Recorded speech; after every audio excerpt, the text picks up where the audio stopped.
Men. 4 things that turn women on immediately. There's a lot of advice on attracting women out there. And what most of it misses is that attraction, seduction, intimacy, sex, whatever you want to call it, is an emotional process, not a physical or social one. You can say the wrong things and still attract women. You can say all of the right things and repel her. What matters is the intention, the motivation, and the authenticity. To improve your dating life, you must improve your emotional life, how you feel about yourself and others, how you express yourself to others, etc.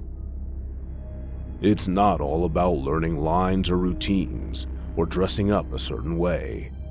It's about unmasking the unique and attractive man within yourself and joyfully expressing it to the women of the world. That may sound vague, but it has very real repercussions on your interactions with women. People choose who they're going to be with based on how they feel around that person. For us men, it's often quite simple. A beautiful woman makes us feel aroused, so we pursue sex with her. If we feel cared for, respected, and admired by her, we pursue a relationship with her.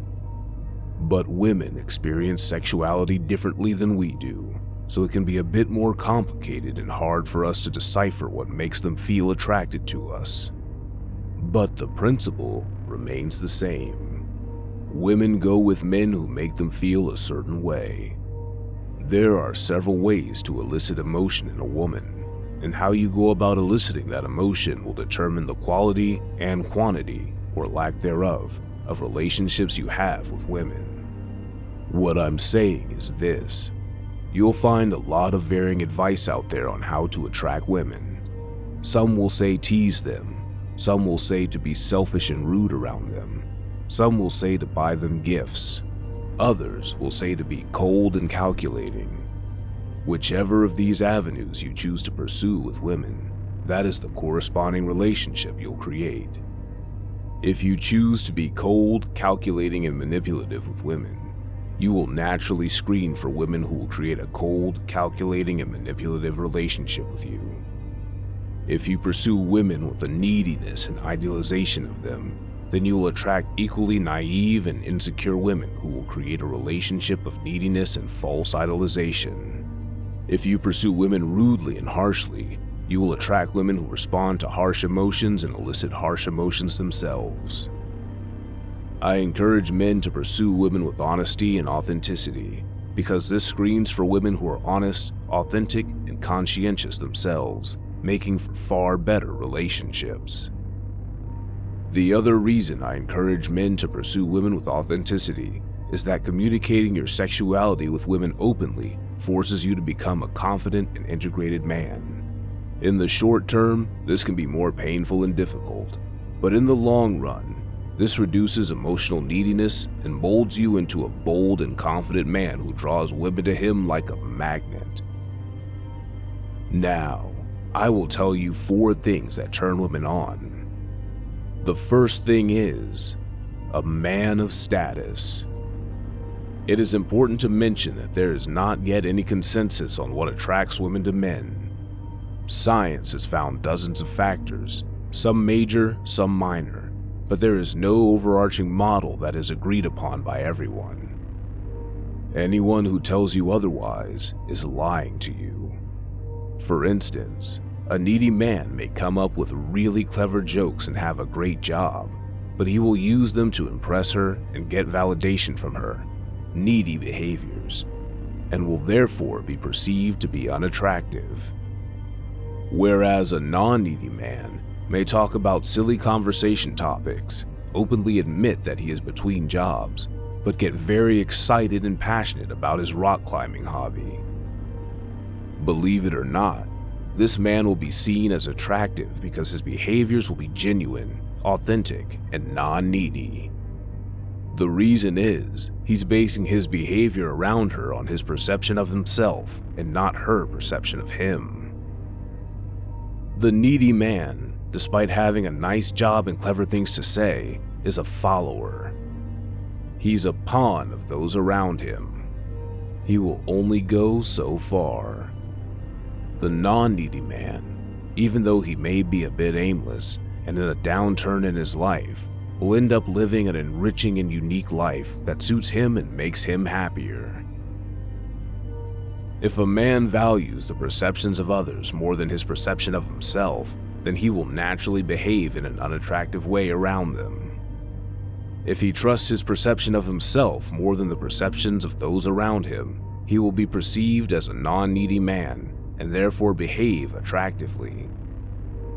All of the outward appearances of status and resources, the fitness, the nice clothes, the cool lifestyle, these things are a result of a man who is inwardly driven, a man who invests in himself and takes care of himself. When all is said and done, all attractive traits in a man can be traced back to his lack of neediness.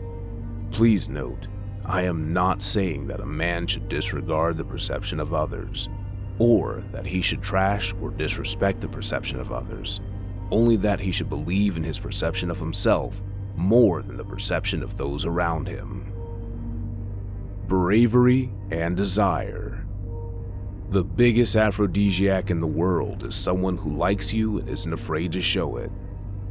If status creates sexual attraction in women, then a demonstration of desire creates sexual arousal in women. Without getting too deep into the research on female arousal, it's messy and confusing, which shouldn't surprise you. The leading theory on female arousal is women are turned on by bold behaviors, displays of bravery, and sexual desire, particularly when directed at the woman who is getting aroused. And not only are these men racy and exciting, but they're usually brash and debonair. They say what they want and go after it without apology. But what does that mean for a couple of regular guys like you and me? It means being nervous around her is going to be a pretty big turnoff.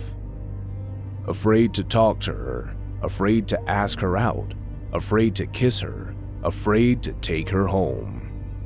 What it means is, despite every woman you've ever heard complain about men hitting on them, bold displays of interest work in your favor the majority of the time, as long as they're demonstrated in a manner that is not too threatening or disrespectful. Men typically underestimate how forward they can be with women, and they vastly underestimate how effective being forward and open about their sexual desires is with women who are attracted to them. Intimacy. Intimacy refers to feelings of closeness, deep involvement, and affection for a person, and usually comes with expectations of understanding, affirmation, and demonstrations of caring. Physical intimacy is about touch and closeness between bodies. In a romantic relationship, it might include holding hands, cuddling, kissing, and having sex. Your relationship doesn't have to be sexual or romantic to have physical intimacy. A warm, tight hug is an example of physical intimacy with a friend. Intimacy is built up over time, and it requires patience and effort from both partners to create and maintain. Discovering intimacy with someone you love can be one of the most rewarding aspects of a relationship. Apart from emotional and sexual intimacy, you can also be intimate intellectually, recreationally, financially, spiritually, creatively, for example, renovating your home, in times of crisis, working as a team during tough times. Intimacy is achieved when we become close to someone else and are reassured that we are loved and accepted for who we are. Children usually develop intimacy with their parents and peers. As adults, we seek intimacy in close relationships with other adults, friends, family, and with a partner. Communication. I know this looks hopeless. If all women are different individuals with different tastes and ideas, how in the name of all things holy can you learn to talk to every one of them? Fear not. What I'm about to share with you is a secret. It is the secret of how to talk to anyone, no matter who they are, and to build interest and ultimately love with them. Look past the facade and see the real person beneath it. Underneath the clothing of skin and bones, we are perfect people.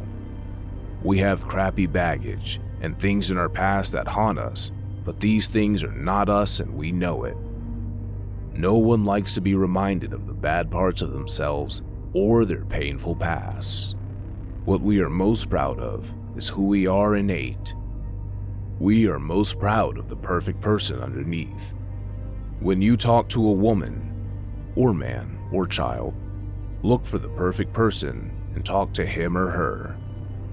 Take the time to build common ground and understanding. Practice this skill.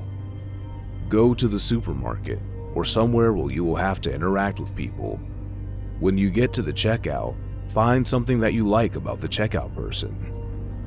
I find that women love jewelry and take time and effort to choose and wear pieces that look nice.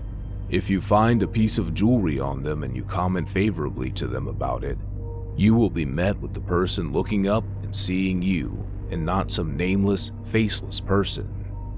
They will automatically start feeling a little better about you. Let the person talk about herself. This is the easy part. You don't have to be dazzling or brilliant. All you have to do is be a good listener and respond with things that are pertinent to the subject at hand. It's a piece of cake. As we're rounding up this video, deep down you know your weaknesses, even when you try so hard to impress and turn a woman on in one way or the other. Share your thoughts with us in the comments section if you have anything you want us to talk about. And getting more of these high life and factual videos, be sure to subscribe and like this video. See you in the next video.